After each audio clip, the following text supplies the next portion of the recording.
Hello and welcome. Today I want to talk about one of my most favorite things in the world, which is astrology. I absolutely love astrology. I always have and I always will. But over the past few years, especially, I've shifted my approach a little bit as my perspective has evolved. And so I just wanted to make a little video dedicated to my own personal transition from tropical astrology into sidereal astrology. So today's video is not really going to have anything to do with the makeup once again. I just wanted to have something in the background for a more podcasty, vloggy style of a video. Just trying to get my thoughts out there on this topic. My inspiration for these makeup looks were inspired by this sort of contrast between Western and Eastern astrology, and I believe that Western is a lot more seasonal and based on the sun, and Eastern is a lot more emotional and personal and is literally very much based on the moon. And so I wanted to express that through these two different makeup looks, one being a sun makeup look and the other being a moon. And if you are curious about anything, I will probably try to still post everything down in the description of the different things that I used. But it's just a cute little thing that I wanted to do, like I said, as a background for just getting my thoughts out there on my relationship with astrology and my story and how I've changed my mind over the years. So sit back, relax, or do some chores, grab yourself a snack, whatever you want to do, and I am ready to get right into it. So obviously I believe in astrology, but I believe in it as both a spiritual and a scientific concept that can be and is actively studied. It's studied very similar to other less tangible fields of study such as psychology or sociology that looks at patterns and behaviors of people. And it may not be something that you can get your little ruler out and measure, but I do believe it is something that can be observed and you can still gather data that is consistent and can be analyzed. So I do consider astrology to still be a sort of soft science in a way. And I am now of the perspective that this influence that creates these behaviors and people and throughout society come from the physical stars in the sky. I'm, of course, not really sure how, but I do believe that we live in both a physical and a spiritual world at the same time. And many ancient systems of astrology, from the Greeks to the Egyptians to the Vedas in India, do also believe that the astrology that we know comes from the physical stars in the sky. And that is really the primary difference between sidereal and tropical astrology. Is sidereal, which means it is in reference to the actual stars in the sky, it includes things like the precession of the stars, because our universe is shifting and moving around and expanding. And so the constellations change over the years, especially after hundreds and thousands of years. And so sidereal astrology has always accounted for this, even in ancient times, which is really impressive in my opinion. But it is always considered the fact that the Aries constellation moves and shifts through, like I said, the thousands of years. However, tropical astrology, which is sometimes also known as Western astrology because of its origins in Europe, has a fixed starting point, with Aries starting at the spring equinox, which is around March 21st every single year. And so no matter where the actual stars in the sky are, they name spring as Aries, as the beginning of Aries. And currently, spring, March 21st, is in the middle of Pisces.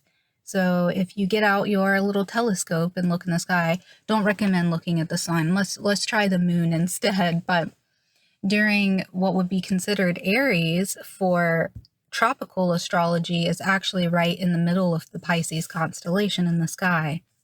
And thousands of years ago, when astrology was still around and people were still studying and writing down the influences of what they noticed from the stars, the spring equinox was actually during Taurus, and I'm sure there was a time millions of years ago where it's been in all kinds of different signs. So because of this precession, I feel like it's really important to recognize where the influence is coming from. Like, how is astrology actually impacting us accurately? And of course, also that concept of the spring equinox being the beginning, and this beginning of this new cycle, is unique to the northern hemisphere. So people, of course, on the southern hemisphere, the spring equinox for them is the beginning of autumn and the beginning of fall time. And some places, closer to the equator, don't experience seasons in the same way that we do here in the United States or in Europe in the northern hemisphere. And I feel like that really matters because, for example, someone who's a Leo in Western astrology would be considered right in the middle of midsummer. And so there is some overlap there of sunny, vibrant energy, and you think of a lion out in the savannah basking in the sunlight. However, midsummer and Leo season in the southern hemisphere is actually the middle of winter. But in sidereal Eastern astrology, it is more consistent because Leo, no matter what time of the year, the season, or what it's like where you are in the world, is still ruled by the sun. So those solar influences still exist. I still definitely think that perhaps there is some truth to the Western approach. I definitely do not resonate as much now, especially with how shifted it is, how much of a difference in degree there are between the Western and sidereal signs. So there's a huge difference between being an Aries and a Taurus, or a Taurus and a Gemini. And so I think that it's just something that doesn't necessarily resonate for me anymore. But I think that there is probably some truth to how, especially in temperate climates like this, where there's a big change in the seasons, or places where there are no seasons, probably does have some sort of impact on our psyche and thus our personality and the way that we lead our lives. But I would like to imagine that it's something more akin to tarology or something more seasonal related, and is not necessarily, does not have to do with the stars, because astrology, the root words being from astron, which means stars, and logia, which is the study of, it is the study of the stars.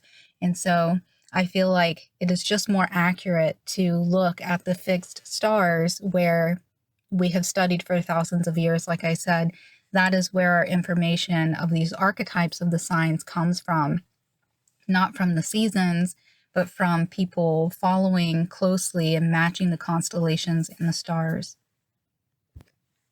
Another primary difference between sidereal and tropical is the lunar mansions. In ancient Greek asterism, but also in Vedic astrology, there are 27 lunar mansions, or in Vedic, they're also known as nakshatras. And of course, in tropical astrology, there are the 12 signs. There's only the 12 main sun signs, basically. You can have other planets in those signs, but in sidereal astrology, they also include those major constellations, but they also zoom in and take a closer look to each lunar mansion, which changes every single day. So following the moon through these individual stars each day, I think creates a great macro shot of the influence of the particular stars and how they are influencing us. And in Vedic astrology, each nakshatra is very unique in its own right, with its own element, its own planetary rulership, its own deity, its own archetype in every single way.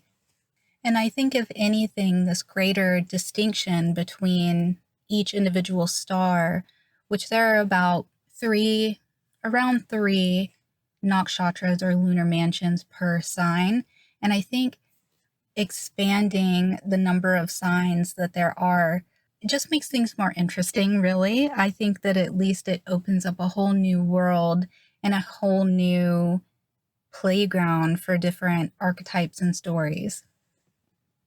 So because the moon changes sign every 2.5 to 3 days, that means that each day there is a different lunar mansion. And because each nakshatra is ruled by a different planet and all of these different characteristics, you can see a huge difference between one Aries moon person and another Aries moon person, or even one Aries sun person and another Aries sun person. So as an example, the very first sign, Ashwini, is the first sign in Aries, and it's ruled by Ketu, or the South Node, and it has a deity that presides over it known as the Ashwini Kumaras, which are these twin horse gods who are doctors, and you can really see that through Ashwini people. They have much more of a focus on health. They are very active, outdoorsy people. So you can really see that element of Aries come through really strong through Ashwini people. However, the second sign, Bharani, is ruled by Venus and the god of death, Yama. And so they have a much more passionate, fiery, and visceral sort of a personality, which is also very Aries, but it just kind of hones in on a different aspect of Aries. And of course, this influence makes these two signs very different. And sometimes even a lot of people have shown that there could be more in common between nakshatras that are ruled by the same planetary influence than even within their own sign. So Ashwini may have more in common with Mula, which is in Sagittarius, than it does with its sign, other signs in Aries, such as Bharani or Kritika.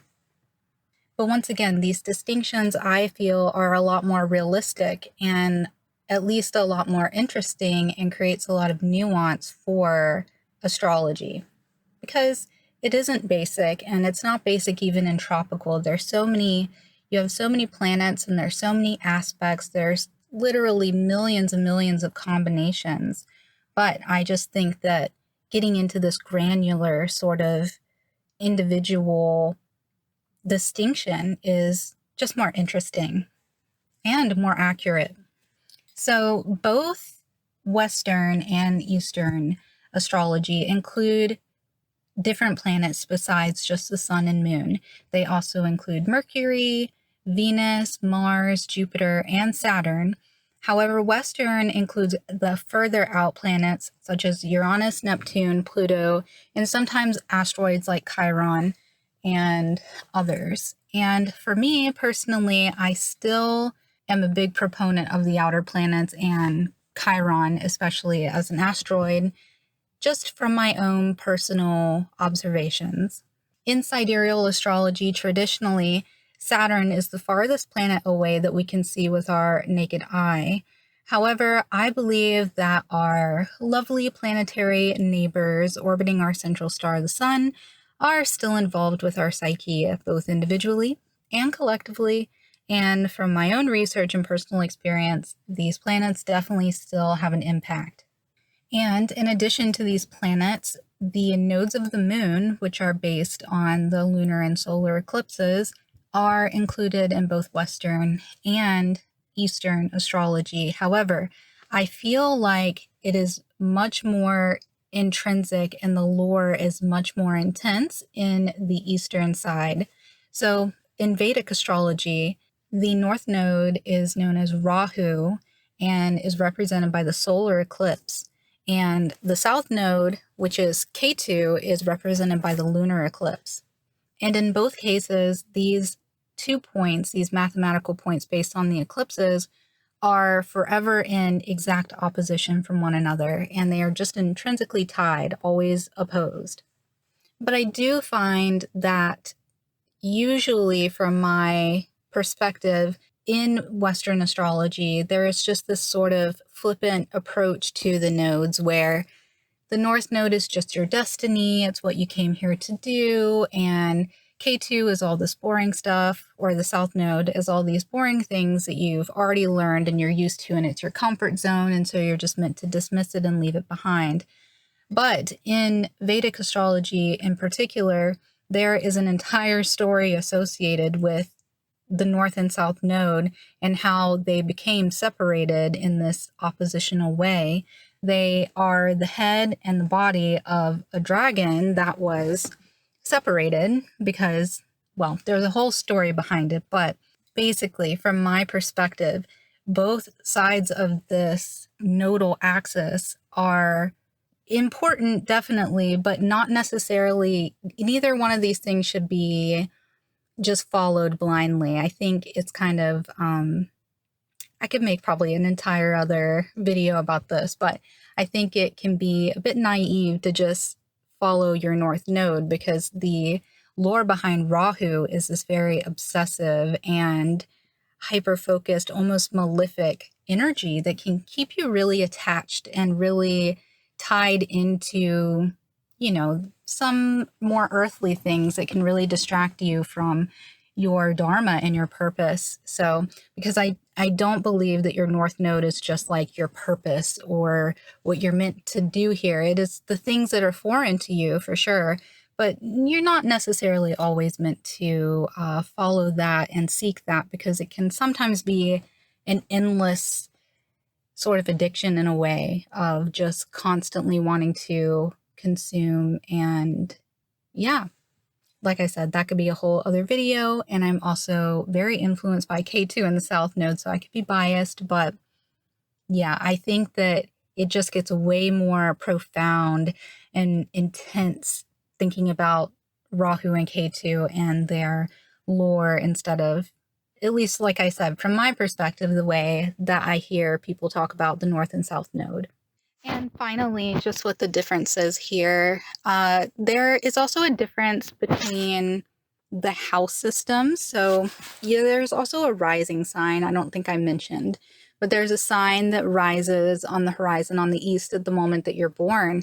And it has like a really big influence on you because it sets the houses for your chart. And that is another place where there's a lot of discrepancy on how people calculate and read charts because some people use Placidus, some people use equal houses, some people use whole sign houses, and I'm still in the process of really figuring out where I stand on that. I was always a equal houses person, but in the Vedic astrology that I study now, it's whole sign, which are a little different, but I haven't actually decided where I stand on that yet. So purely personally, why I became a sidereal convert. Obviously, I think you can tell by now with my little brief argument here, this is not this is not a college essay or anything. This is just my personal overview of why I prefer sidereal today. You know, who knows, in the future I may change my mind again. Maybe there will be a new kind of astrology, who knows. But my personal story is I discovered the beautiful world of astrology at my childhood friend's grandma's house on her old computer way back when. I think I was 10, maybe 11. I was in like 5th grade. Who even knows how many years ago? Let me count. Let me think. Let's see. That must have been like 2006. Oh my gosh. Okay, that's like 1,000 years ago. But yeah, I remember discovering it, and there was like a little, I mean, even as a young child, astrology was just kind of around. Like, I knew what my sun sign was, and I just didn't really think too much of it. But it was on this day where I found that there was like all kinds of signs. There was a moon sign and a rising sign and a Mercury sign, and I was completely baffled but fascinated at the same time. And so I remember being there with my friend, and we typed in our birthdays, and it showed us all of these new signs, and just unleashed this sort of passion within me, not only just for astrology, but just anything that helps me to connect with the unseen world. Like I said, I really also love the study of psychology and yoga, meditation, prayer, anything spiritual, anything that even anything paranormal. I love aliens and ghosts. I think that I really recognized that I wanted to dig into, like I said, the unseen world and what else is out there besides the mundane and the physical. Then in high school, after discovering yoga, my interest intensified. I came across a few Vedic astrology websites at the time, but never really understood it. And at the time, also, a lot of the content, especially online, with Vedic astrology or any other astrology besides tropical, was literally Indian, like from India. And so there weren't a lot of resources like we have today, which I will hopefully be talking about at the end and linking a few of my favorite resources down below. But yeah, at the time, it was a lot more obscure and mysterious at the time.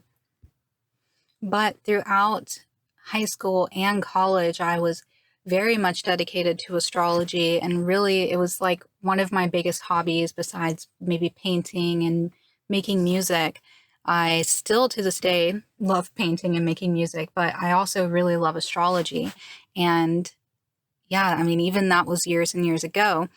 But it wasn't until I'd say about 2019, after finding Claire Nocty's video. Actually, I'll try and put a thumbnail in here that shows the very first video I watched from her. It was about Leo Moon style. And I remember in the video, she was talking about how she was a Vedic astrologer. And at the time, like I said, I was very familiar with the fact that there was more than just the Western tropical astrology that I was familiar with, but I just didn't give it too much mind until Claire's video. And I also then realized that she had been making tons and tons of content, and she still does. I absolutely adore Claire Nocty's content. I highly recommend her. And so I kind of went down the rabbit hole of watching her stuff.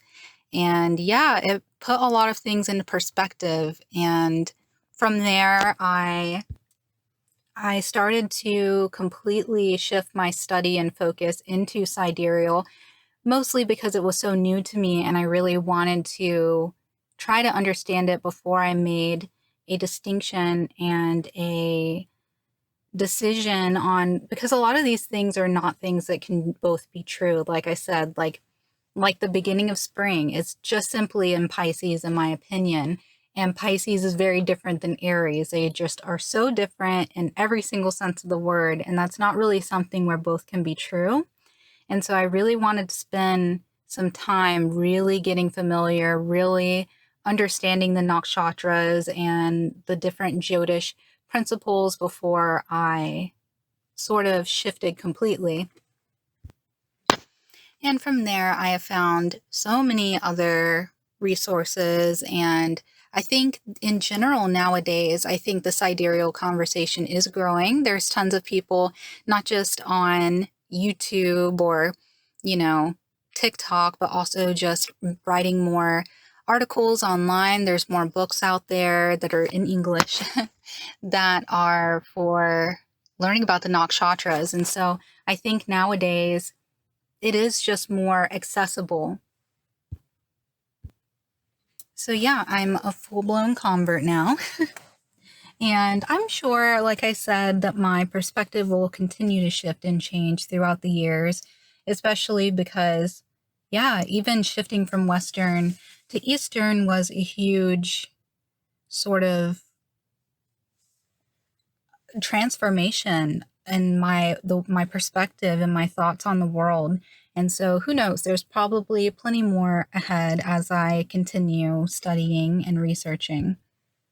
But I definitely encourage you all to do your own research. Maybe you don't even like astrology or believe in astrology, and I really encourage you to research and not lazily just flippantly say that it's not real because Cosmopolitan says that Aries is going to have a good day today and Taurus is going to have a bad day today. I feel like that's very intellectually lazy, respectfully. And I mean, that's fine if you don't care either way. I don't know how you got this far in the video, but I do encourage you, if you're a seeker, if you're interested, then there's plenty of information out there, and it's much deeper than just a sun sign, that's for sure, no matter what kind of astrology you're drawn to or study. And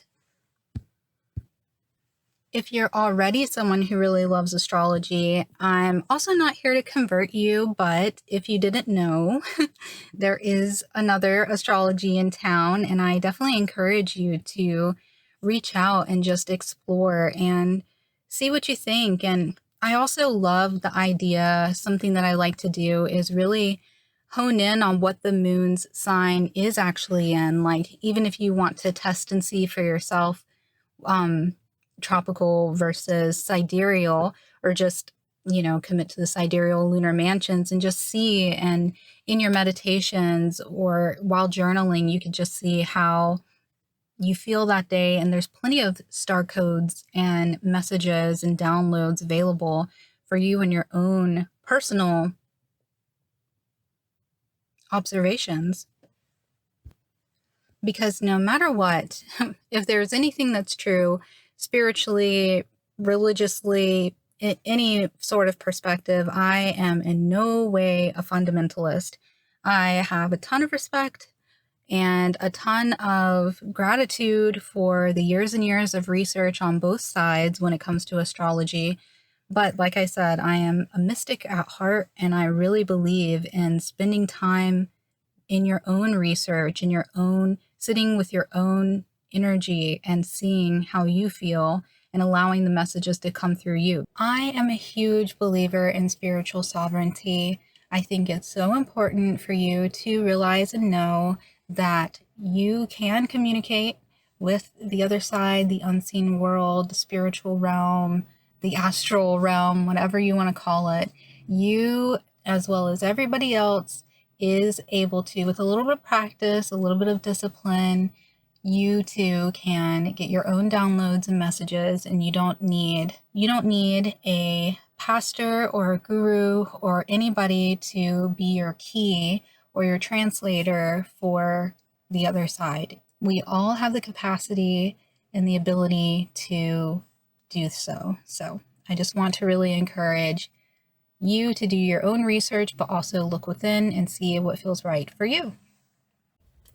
Hello, Editing Katie here. I almost totally forgot that I wanted to mention some of my favorite resources for sidereal or Vedic astrology in particular.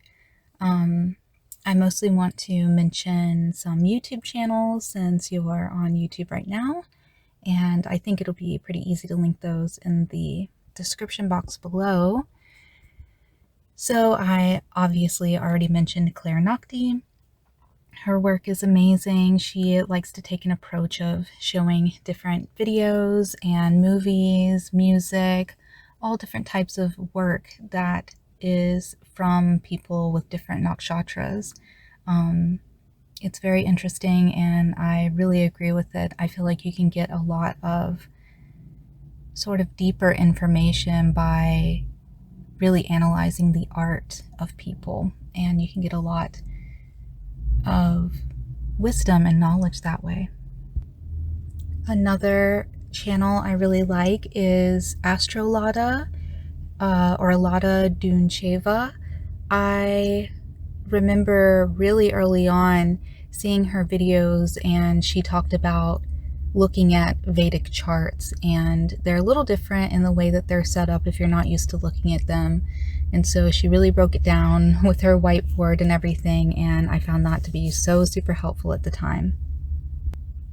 Of course, Kapil from KRS is a classic. He has literally hundreds of videos on everything from the nakshatras to aspects to even combinations of aspects with multiple planets involved, which is just so complex, and he is such a great resource. He also has a really good book called Nakshatras at the Speed of Light if you're more interested in having a book format. Oh, and also he has two mini films on Rahu and Ketu, which I really enjoyed, and really takes a look at, like I said, that depth and intensity of Rahu and Ketu, and I really enjoy that. It's so mysterious and well made, so if you're interested in that, I'd highly recommend it. He is also on the Pi team with Dr. Pi, and they did quite a deep dive on the nakshatras. Like, I'm pretty sure the videos are hours long. Like the Revati one in particular, I believe, is around 4 hours. So if you find that you are just sucking up all the information that you can and you're still as obsessed as I am, I think that's a really good one if you have the time and the patience. On the more horoscope side of things, I really love Lakna Pereira. I think that's how you say her last name. I love watching her during full moons and new moons because she does the Vedic astrology version, and every single time she usually talks about the lore and how it connects with other things going on, other aspects happening with other planets, and I really love her content for that reason. It's really nice to check in and kind of see what's going on in the stars and bounce ideas off of other astrologers. And then my favorite website for sidereal charts is actually AstroSeek, and they have many different resources from compatibility to, I think they even have draconic charts, they have tropical charts, but I really love them for sidereal charts because they show you the nakshatra names as well as your Atmakarika is on there. You can look up Navamsha charts and stuff like that. A lot of other sidereal accessories that are really interesting and very helpful. So that's my favorite one for generating different charts. And also they have a pretty big catalog of celebrities as well. Another website that I like is RVA, and they have a really nice table of the different characteristics of each nakshatra, so you can very easily see what their elements are, their deities, a little bit of lore. They also have a cool section that talks about auspicious activities for the day, and yeah, I really enjoy that website too for just a little quick thing if I need to look up, for example, the Shakti power for a certain nakshatra. And finally, I wanted to do a little shout out to Venus Said So on Tumblr. I really love her account so much, and she does more blog style, essay style content, and it's kind of similar to Claire Nocti. She does use some movie examples, music examples, and I love her perspective. It's very interesting. And I really love, she has a lot of content on K2 and Rahu, and yeah, it's really interesting if you're more of a Tumblr fan. So with all that being said, I think that's pretty much it. I would love to hear what any of you think, whether you agree with me or you don't, if you're a huge proponent of tropical, or even if you don't believe in astrology at all. I am open to that too. I always find all these different perspectives to be interesting, as long as, like I said, you're not being intellectually lazy about it, and as long as you're open and, of course, kind. I just don't want to be evangelized. Please don't try to push your opinion onto me, because that's no way to have a discussion on anything. So anyway, and if you have any sort of thoughts on the makeup looks, like if you preferred the sun or the moon, I know the moon one is a little bit more experimental. But yeah, let me know your thoughts, and I will get back to you, and hope you all enjoy your day. Bye.